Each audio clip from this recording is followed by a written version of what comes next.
Hello, Prime Minister. Mackenzie Gray with Global News. I'm hoping you can tell us what the specific last-minute changes that the Americans proposed that made a deal untenable.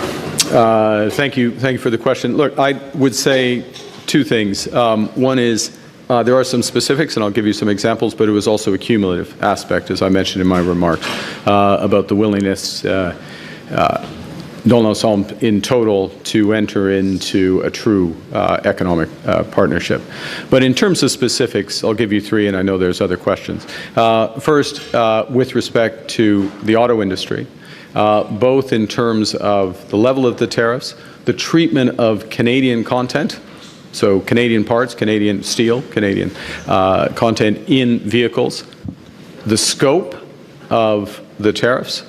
The Americans wanted to limit it to autos only, not include medium and heavy autos and light trucks, to be more specific, not include medium and heavy duty trucks, which is a big change, obviously. And with respect to Ford's new plant, for example, in Oakville, which is F-350s, 450s, 550s, they would have been excluded.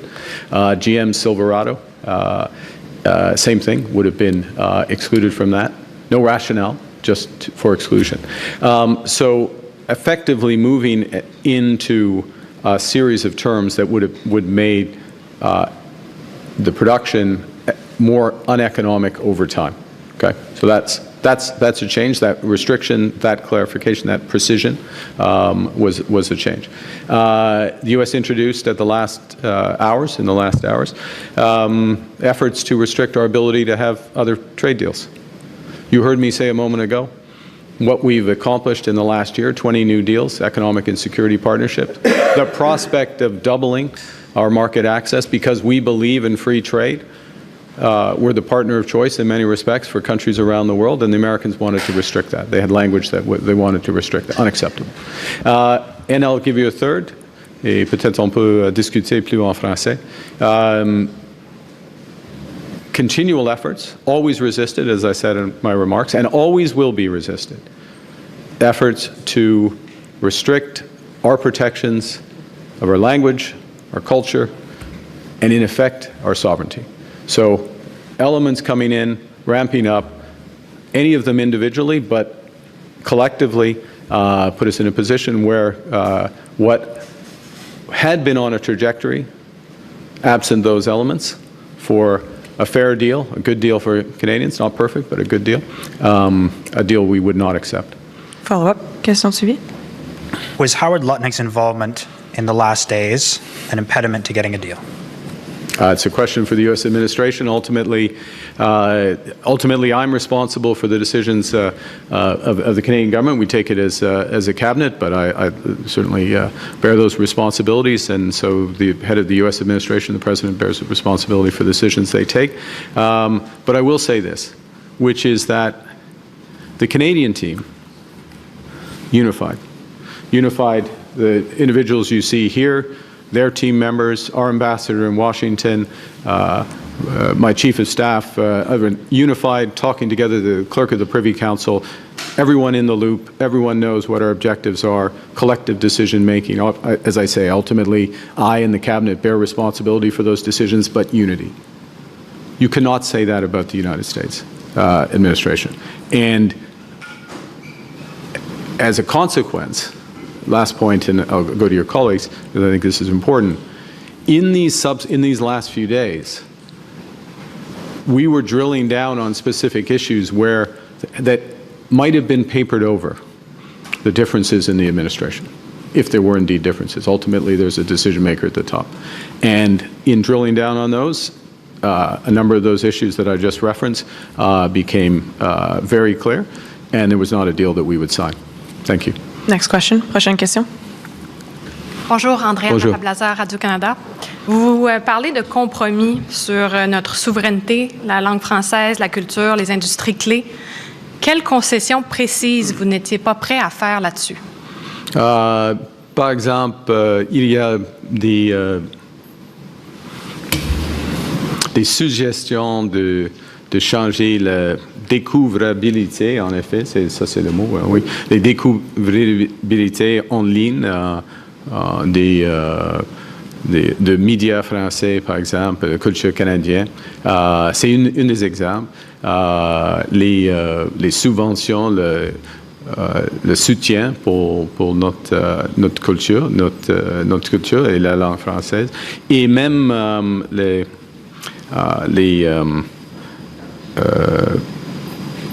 renseignements qui sont sur les produits canadiens. Alors, il y en a plusieurs exemples, et jamais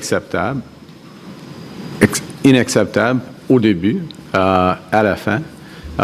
Mais les Américains essaient, et on dit non. Et c'est simple. Au fond, c'est simple. Jamais sur la table pour le Canada, mon gouvernement, et les Canadiens. Question de suivi. Follow-up. Qu'est-ce que cette nouvelle escalade dans la relation commerciale avec les États-Unis signifie pour la révision de l'ASEAN? C'est pas de bonnes nouvelles, évidemment.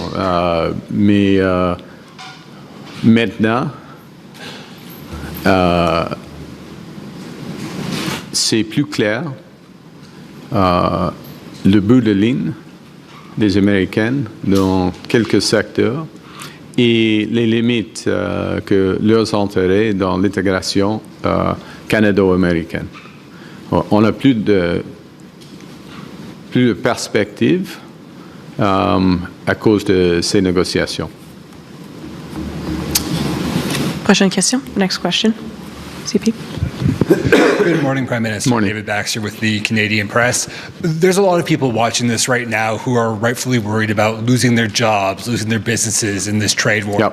What's your message to those people who are worried about becoming collateral damage? Well, yeah, thank you, David. A couple of things. First, the people in these industries, particularly the industries that are being hit today by these 50% tariffs. Many of them are small, medium-sized businesses. They're in a wide range of industries, spread across the country, concentrated Ontario, Quebec, British Columbia, by and large. That's not exclusive, but it's that. And they have very much been top of mind. Top of mind, it's one of the reasons why we work so hard and stretch so far to try to get a deal. Now, but not a deal at any price, not a deal on any timetable. So a couple messages for those people. The first is we're going to hit back. Okay, we're going to hit back, and we are going to provide tariff protection where we can, where it's relevant for some of those industries. Steel steel products and others is in some cases an example of that. We're going to provide full tariff protection there to prevent Americans businesses coming in and taking business. So that provides some. But more fundamentally, we will provide support, and we will do whatever it takes to support these businesses. We'll be releasing details of this early next week alongside our tariff actions to support these businesses. And we will support these businesses for as long as it takes. In other words, beyond the life of this U.S. administration. Okay, so there's various mechanisms that we've worked up. We'll give all the details in a few days, but think of working through our regional development agencies, also working through the Business Development Bank of Canada, and those will be the focal points for a limited number of easy-to-use but very effective programs that are going to help these businesses work through this period, pivot as necessary, because part of what we're seeing is what the potential future limits are to the American market. Follow-up. Next question suivie. And in the last couple of days, we heard some pushback from some of the premiers, such as Wab Kinew. Susan Holt said she was reluctant to put liquor back on the shelves. Quebec's Christine Fichette was saying she hadn't made up her mind on what Quebec's response was going to be yet. And Doug Ford was uncharacteristically silent, but he did send you a letter outlining his red lines last Monday. Just did any pushback from the premiers play a factor in the decision to end talks with the U.S.? Thanks for the question. First, let me say a couple things. I mean, the short answer is no. So just to give you that perspective. But, and this is an important but, the dialogue with the premiers in the last few days, over the course of the last 18 months, and the that we've established with the premiers is crucial, fundamentally important. The essence of our first minister's discussion 2 days ago, we're going to have another one this afternoon, but the essence of our first minister's discussion 2 days ago was that it's our judgment, as we told Canadians, that we were on a path to a potential deal that would give Canada not just the best deal overall, but the best deal in all of our strategic sectors, that the price for that deal, in our judgment, was worth paying. We still had to come back to the premiers with the exact specifics, so it's entirely reasonable for Premier Fichette or a premier to say, well, I want to see everything before I make that determination, but that our judgment was going to be that it's going to be worth to take steps, a couple of steps that provinces needed to do in order to get the overall deal. I'll go back to Mr. Baxter's question, not least because of the potential impact that we will now be fighting against on these small, medium-sized businesses here. Okay, so that was the discussion. I would, as chair of that meeting, there was a consensus that that's what we would do, subject to finishing the negotiation. Now, they didn't have to make that determination Wednesday, I guess it was, when we spoke, yeah, because we hadn't finalized all the terms of the deal. We were still negotiating the deal.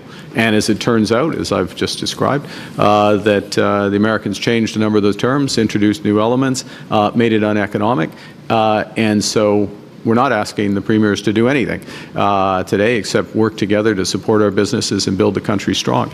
And I'll underscore that last point, which, and I said this on Monday in St. John's, for the future of the country, the Churchill Agreement, Quebec and Newfoundland and Labrador, supported by the federal government, that agreement and those initiatives are the most important initiatives for the future of our country. As important as trade is with the U.S. and as dramatic as the issues are and the response that we have to give in certain industries, what we're doing ourselves, premiers, the federal government, truly Canadians, is far, far more important. It dominates. Thank you. Next question. Prochaine question. Good morning, Prime Minister. Mike Blanchfield, Politico Canada. You've outlined a few things that the Americans asked for that were unacceptable to Canada. Did they ask about critical minerals, given that their importance, their requirement for it, and how did that play out and what happened at the last? Well, thank you for the question. Look, the critical minerals, other aspects of energy, but let's focus in on your question, critical minerals. There is a real opportunity for cooperation between Canada and the United States in critical minerals, just as there is cooperation between Canada and other G7 countries, like-minded countries, on critical minerals. We are demonstrating that cooperation right now. Over the course of the last 12 months, we've signed 50 deals, or it's on the order of $50 billion worth of transactions in critical minerals, stockpiling, other forms. And having the U.S. as part of that process and merging some of the processes that the U.S. have, they have a tariff initiative that they've worked on. We have the G7 action plan, which we launched in Kananaskis. Bringing those together makes sense, good opportunity, kind of thing you do as part of a trade deal. One of the reasons to do a trade deal with Canada. So yes, makes sense. Now, in the context of the U.S. putting 50% tariffs on a bunch of our business, trying to influence our cultural support and language protections, not agreeing to sensible economic terms for our core industry in autos, we've got a lot of demand for critical minerals, so there's less opportunity to cooperate with the United States. That is something that is a missed opportunity as a consequence of what's happened, but we didn't cause it to happen. Did they ask for exclusive access to our critical minerals? We would never give exclusive access. And did Canada do anything at the last minute that could have triggered this? Did you make any asks or offers? No, no. There's a short answer. From our perspective, we clarified what was on offer, and we're continually disappointed by the answers. Next question. Prochaine question. Good morning, Greg Quinn, Market News. Your midnight statement mentioned part of the breakdown was the reliability of any deal. What do you say to other global business and what do you say to other business and government leaders around the world who can wonder if the U.S. can be trusted from here? If Donald Trump can't execute the art of the deal with friendly Canada, who can he do business with? Yeah, I mean, if you execute a deal, you have to stand by that deal. And Canada stands by our agreements.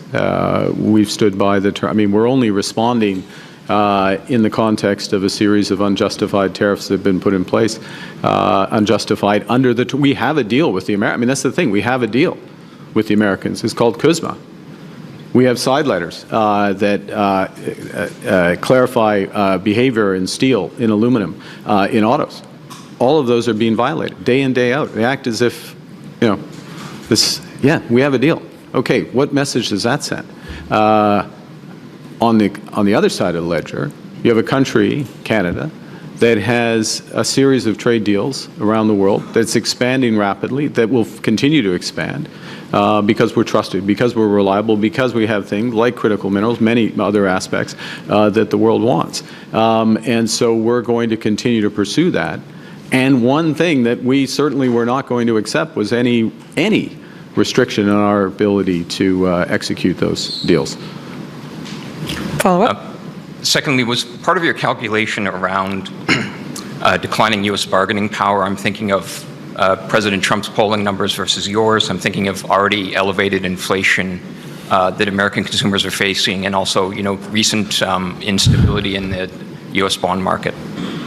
Well, let me say a couple things. No, in terms what we're focused on, as you know, is building Canada strong. It's putting Canada in a better position for Canadians, for all Canadians. Now, it happens to be the case that we are stronger and we're in a better position than we were 18 months ago because we've recognized right from the start that we needed to focus on building at home, we needed to diversify abroad. Both of those have longer payoffs, but we're already starting to see some of the benefits of that. We recognized, and credit to the Minister of Finance, we recognized right from the start that we need to continue to maintain the strongest fiscal position in the G7 so that our borrowing, and we will borrow, but borrowing for investment, not for operating expenses, and that shift in borrowing there.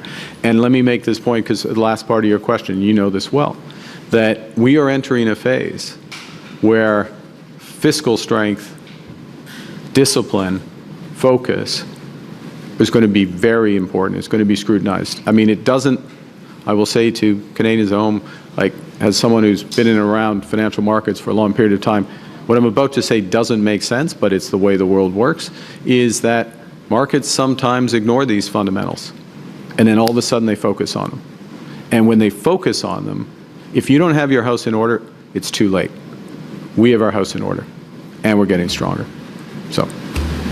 Next question. Hi, Prime Minister. Tom Parry with CBC. Can you talk more about what the United States was demanding Canada do with its other trading partners? Were they asking us to impose tariffs on other countries in conjunction with them? Tom, there were elements of that, and in certain sectors. And to be clear, there were elements where we would see the merit of that as part of a comprehensive deal that made sense for Canada.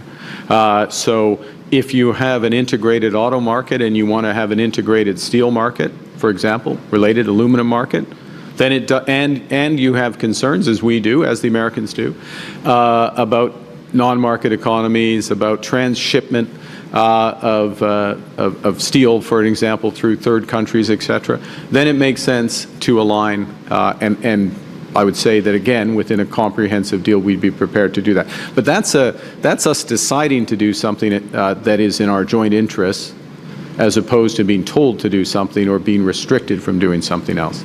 Now, the second point is there are a series of steel and aluminum related. By the way, if you do that, though, you should have an integrated market. In other words, the tariff level that you apply from Canada into the United States, because America wants to tariff everybody on everything, but the tariff level you apply should be clearly the lowest. It shouldn't be the same as other people. It should clearly be the lowest because you have this added market protection. That's part of the negotiation. We weren't satisfied. Ultimately, we're on steel, aluminum, and related products, so-called derivative products. Think HVAC systems, nuts and bolts, anything that's Bombardier products, Bombardier recreational products. There wasn't enough movement. Then there's a separate issue, and I'll just stop with a sentence here, which was language which suggested restrictions in terms of our ability to execute trade deals, which would always be unacceptable to this government. Follow-up. What do you think their goal was there? What were they trying to do? And if I could just, as a second part, what were they asking on culture? You can ask the first, not double follow-up. Since you asked, could you ask? I'm going to say no, you can't ask 3 questions. Look, sorry, now I've forgotten the first part of your question. What was it in trying to get us gain more control over our trade policy? Oh, why are they trying to do that? It's a power play. It's a power play, and becomes a question of sovereignty. Look, let's take a big step back, and this is what is unfortunate about the situation we're in. We're here for the right reason, but it's unfortunate. Canada and America and our G7 partners, we think about a lot of issues the same way. We're concerned about excess capacity in non-market economies. We care deeply about forced labor, child labor. We want it, and I'll take that second example where absolutely, do we want to cooperate? Do we want to share information? We want to align our approaches and our implementation of those approaches, and was that potentially part of this deal? Absolutely. There's a host of other things where absolutely we want to work together, but when it moves into restrictions and using Canada effectively as more leverage for America, clearly Canadians wouldn't accept that. We're a proud, independent country. We've got the right values. We'll make our decisions about who we want to trade with and how, and including on how we work with the United States and other partners. Thank you. Il y a un seul follow-up. We'll have time for one last question. Oui. Dernière question, Chris. Oui. Good morning, Prime Minister. Christopher Nardi from the National Post. The government to date seems, at least publicly, to have been very reluctant to wield critical minerals and energy as a weapon as part of this trade war. Is that going to change now? Are those on the table? We have a range of other options to protect our industry. First and foremost, what are we looking to do with our counter tariffs? It's to protect industries that are disadvantaged by the American trade action. So we start with that, and then we think about matching in ways that have the least negative impact on Canadians. We don't like doing these, but in this environment, it makes sense. One of the things that's happening, I'm going to answer your question this way. One of the things that has happened over the course of the last 12, 18 months is that we have considerably ramped up development of critical minerals. Without a doubt, I can't put a precise number on it, but much less of that development has been related to the United States than it would have been if we were not having these trade issues. It is clear to Canadians the value of diversifying our partnerships. And it's clear to Canadians that,